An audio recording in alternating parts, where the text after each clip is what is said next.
No one in Victorian England spoke the name Lady Beatrice Ashworth aloud anymore, even though she lived in one of the grandest houses for miles. Thornfield Manor stood proud and elegant, its tall windows shining in the spring sun, but inside its walls one young woman lived like a secret that was never meant to be discovered. Beatrice sat alone in the east garden, where roses bloomed freely and birds sang without fear. The air smelled of fresh earth and petals, and the warmth of the afternoon sun rested gently on her shoulders. A worn book of Shakespeare lay open in her lap. Reading had become her refuge, her quiet rebellion against a life that had been slowly taken from her. At 20 years old, Beatrice had learned to accept loneliness. Once, she had been seen at gatherings, praised for her beauty and kindness, welcomed warmly by society. That was before her father died. That was before her stepmother decided Beatrice no longer had a place in the world. Her golden hair caught the light as she turned a page, unaware that her peace was about to be shattered. Beatrice. What are you doing out here where anyone might see you? The sharp voice sliced through the calm like a blade. Beatrice stood at once, closing her book as Countess Viola Ashworth marched toward her, skirts brushing the gravel path. The Countess was elegant, flawless, and cold, every inch the woman who controlled Thornfield Manor with careful precision. "I was reading," Beatrice said quietly. "The doctor suggested fresh air might help my headaches." Viola's smile was thin and sharp. "How convenient that you feel well today, especially when we are expecting visitors." Beatrice's fingers tightened around her book. "Visitors?" "Lord Huntington and his son," Viola replied briskly. "Business matters. Cordelia will join us for tea. You, however, will remain in your chambers. We will say you are unwell." Beatrice lowered her gaze. She had heard these words many times before. Invitations lost, dresses ruined, rumors spread about her weak health. Over 3 years she had faded from society until most people believed she barely existed at all. "As you wish, stepmother," she said softly. "And be sure to lock your door," Viola added coldly. "We would not want you startling our guests." Beatrice turned and walked back toward the manor, her steps steady despite the ache in her chest. She had learned long ago that arguing only made things worse. Inside, Cordelia Ashworth sat at her dressing table, watching her reflection as her maid arranged her hair. Unlike her mother, Cordelia's eyes held warmth, and her heart carried guilt she could no longer ignore. "Is Mother sending Beatrice away again?" she asked quietly. The maid nodded. "Yes, Miss Cordelia, the Countess was quite firm." Cordelia sighed. "It isn't fair. She treats her like a shameful secret." But fairness had no place in Viola Ashworth's plans. That afternoon, as Viola and Cordelia prepared to receive their guests, the sound of carriage wheels echoed through the drive. Moments later, the butler entered, his composed face betraying surprise. "Your ladyship," he announced, "the Duke of Wellington has arrived and requests an audience." Viola nearly dropped her teacup. "The Duke?" she whispered, then straightened at once. "Show him in immediately." Arthur Wellesley, Duke of Wellington, stepped into the drawing room with quiet authority. Tall, dark-haired, and calm, he carried himself with a confidence that came from knowing his power and never needing to prove it. At 32, he was the most sought-after man in England, yet he remained untouched by flattery or schemes. "Countess Ashworth," he greeted politely. "Miss Ashworth. I apologize for arriving unannounced." Viola glowed with excitement. "Your Grace, we are honored." Arthur's gaze drifted toward the window overlooking the east garden. "I understand Thornfield has remarkable gardens. My late mother loved such places." "They are our pride," Viola said quickly. "Perhaps Cordelia could show you the rose garden." Cordelia hesitated. She followed his gaze and saw Beatrice in the distance, seated once more with her book. Unaware she was visible from the window. "Mother," Cordelia said carefully, "didn't you say the east garden was being replanted?"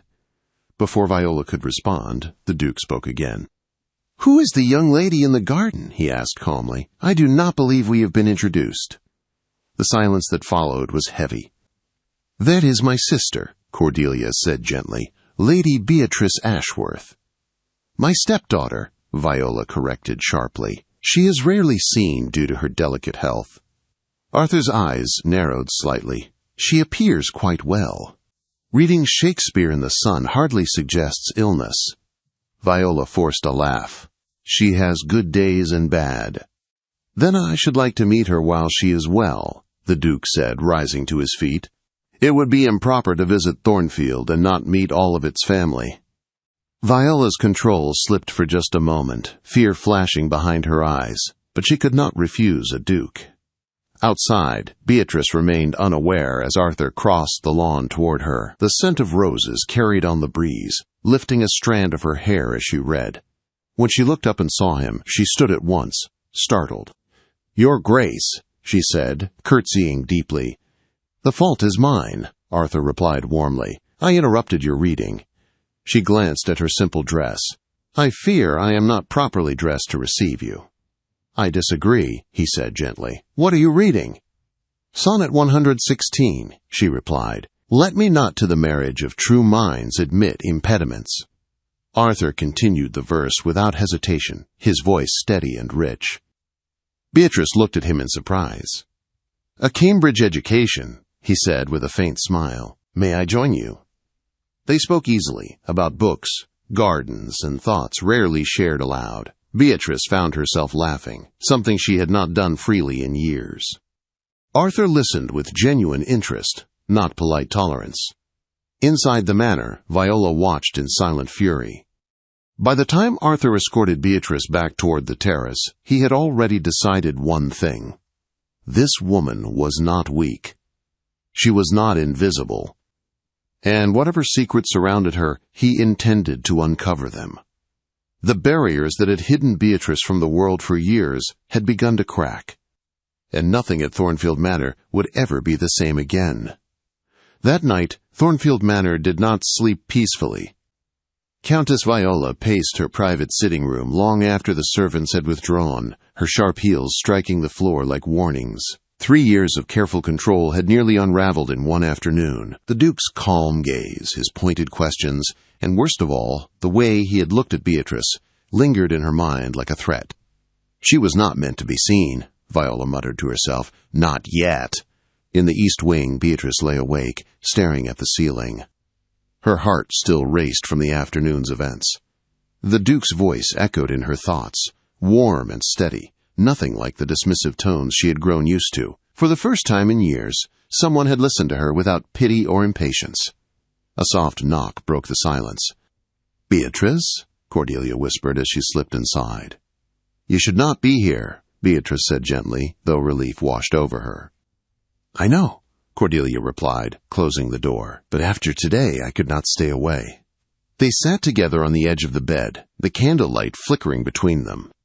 "He noticed you," Cordelia said quietly. "Truly noticed you." Beatrice looked down. It was only polite conversation. "No," Cordelia insisted. "I have watched the Duke with a dozen young women. He has never looked at any of them the way he looked at you." Beatrice felt warmth rise to her cheeks, followed quickly by fear. Mother will not allow this to continue. Cordelia's expression hardened. Then perhaps it should not be her decision anymore. Before Beatrice could respond, footsteps sounded in the corridor. Cordelia stood at once. "Be careful," she whispered. "Tomorrow will matter more than you realize." The following morning dawned bright and clear. Birds sang outside Beatrice's window as though unaware of the tension thickening the manor's air. Her maid Eleanor entered with breakfast, her face unusually pale.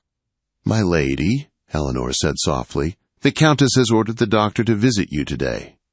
Beatrice's stomach tightened. "Why?" "She says yesterday's excitement may have weakened you." They both knew what that meant. Downstairs, Viola issued instructions with ruthless efficiency. "If the Duke calls again, he will be told Beatrice is confined to her bed. Dr. Blackwell will confirm it." "And if His Grace insists?" a servant asked hesitantly. Viola's eyes flashed. Even a duke cannot argue with illness. By mid-morning, Dr. Blackwell arrived. He examined Beatrice briefly, his hands shaking slightly as he listened to her heart. "You appear well," he murmured, avoiding her eyes. "And yet?" Beatrice asked calmly. "And yet," he sighed, "the Countess fears nervous exhaustion. Complete rest is advised." After he left, Beatrice sat very still. This was no longer just about being hidden. Something darker lay beneath Viola's fear. An hour later, the unmistakable sound of carriage wheels filled the drive. The Duke had returned. Viola greeted him herself this time, her smile fixed and flawless. "Your Grace, how kind of you to call again. I regret to say Beatrice is quite unwell today." Arthur's expression did not change. "That is unfortunate. I had hoped to bring her several books she expressed interest in." "Another time, perhaps," Viola replied smoothly. Arthur nodded once. "Then I shall speak with Miss Cordelia instead." Cordelia met him in the music room, fingers resting lightly on the pianoforte keys. When the servants withdrew, her polite smile faded. "She is not ill," Cordelia said quietly. "Mother is lying." Arthur studied her carefully. "Why?" Cordelia hesitated, then spoke the truth she had carried alone for years. "Because Beatrice's inheritance becomes hers on her next birthday. Until then, Mother controls everything." "And after?" Arthur asked. "After," Cordelia whispered, "she loses her power." Arthur's jaw tightened. Pieces were falling into place. That evening, Eleanor overheard a conversation outside the Countess's sitting room. Viola's voice was sharp, urgent. "There are facilities," she said, "private ones, places for delicate young women who cannot manage their own affairs." Eleanor's blood ran cold. She went straight to Beatrice. "They mean to lock you away," Eleanor whispered. "Not tomorrow, perhaps not next week, but soon. Before your birthday." Beatrice felt the room spin. She would not dare. "She would," Eleanor insisted. "I heard it myself." Fear gave way to clarity. For the first time, Beatrice understood that obedience would not save her. That night, Cordelia returned, closing the door behind her with shaking hands. "The Duke knows," she said. "Not everything, but enough. He is suspicious." Beatrice looked at her sister, hope and terror colliding. "What does that mean?" "It means," Cordelia said firmly, "you will not face this alone." The next day, Arthur received a sealed envelope at his lodging in the village.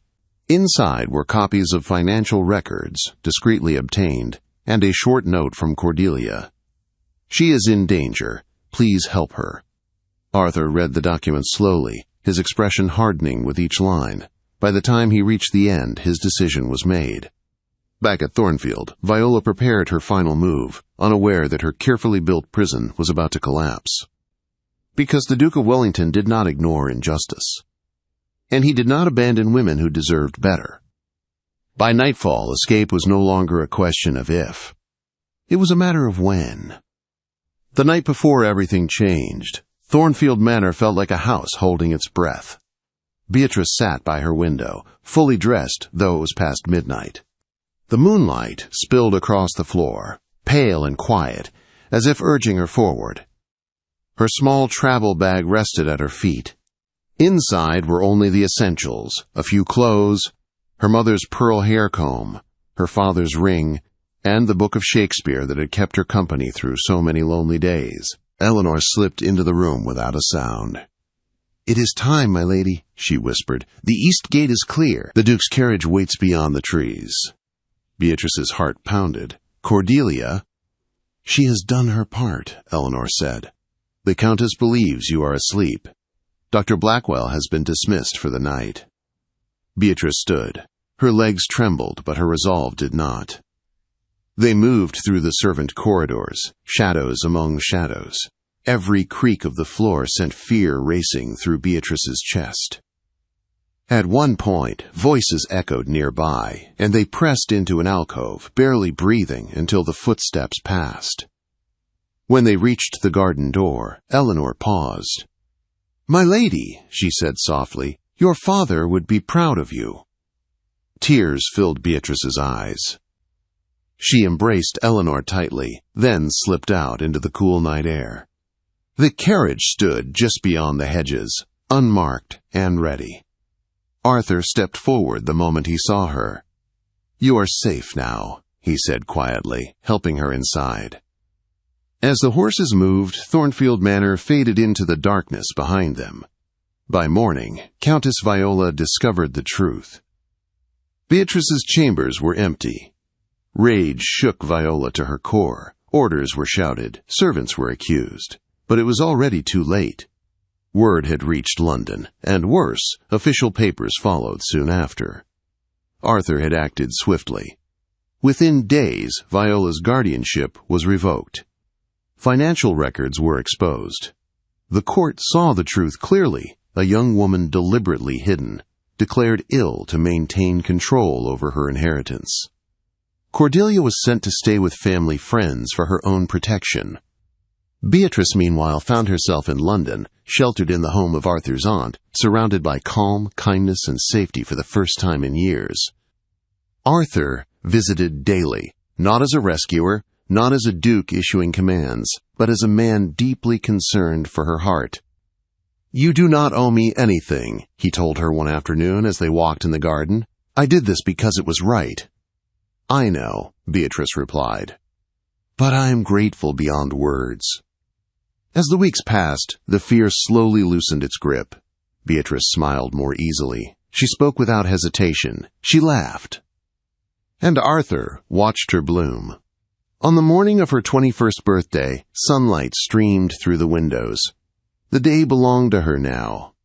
Her fortune, her name, her future were hers alone. That evening, Arthur asked her to walk with him beneath the lanterns in the garden. "I will not speak as a duke tonight," he said, "only as a man." He took her hands. "I admire your strength. I admire your kindness. And I love you." Beatrice's breath caught. "I love you too." He knelt then, offering a ring that shimmered softly in the light. "Will you be my wife?" Tears slipped down her cheeks as she nodded. "Yes." Their wedding was quiet but joyful. No secrets, no shadows. Only warmth, honesty, and hope. 1 year later, Beatrice stood beside Arthur as the Duchess of Wellington, her hand resting gently over her heart as she watched the gardens bloom once more. She was no longer hidden. She was no longer despised. She was seen, cherished, and free. And Thornfield Manor was only a distant memory of the life she had bravely left behind.